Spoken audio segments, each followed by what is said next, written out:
Opponents of SB 1445 will be thanking Governor Doug Ducey, who on Monday evening vetoed the police shielding bill. The bill would create a 60-day period during which police chiefs cannot release the names of officers who were involved in a deadly use of physical force. The bill's creators said it would provide a necessary cooling-off period. Opponents say it would negatively affect police transparency. Law enforcement officers are public servants, public employees. They're paid through tax dollars, both from our local taxes and also through federal funds. And so I feel like with them being public employees, they should be fully accountable to the public and subject to, public accountability, and that means the people. The ACLU of Arizona hosted a protest at the state capitol on March 24th, drawing those who see a connection between the bill and hampered police public relations in Ferguson, Missouri.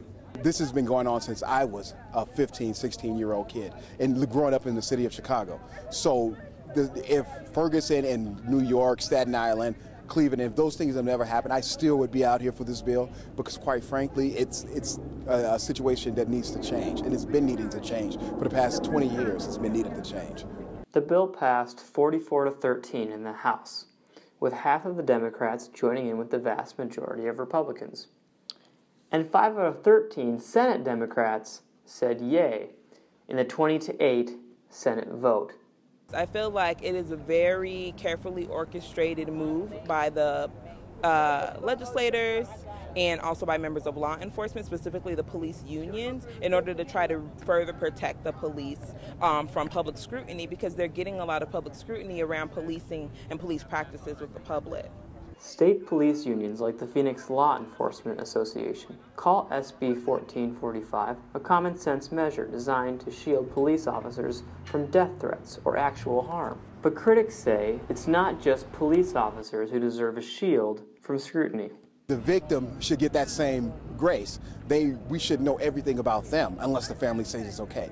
Because if you notice, we don't know what the officer's name is, we don't know who the officer is, but we know a victim. Let's take Romaine Brisbane, for example, here in Phoenix. We knew within a few hours that he had a criminal record, that he had gone to jail for something.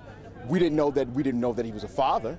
We didn't know how good of a father he was, that he took care of it, that he had a career where he was trying to do music. We didn't know any of those things until his family brought those things out. So if we want to have that same respect for the officers, we should do the same thing for the victim.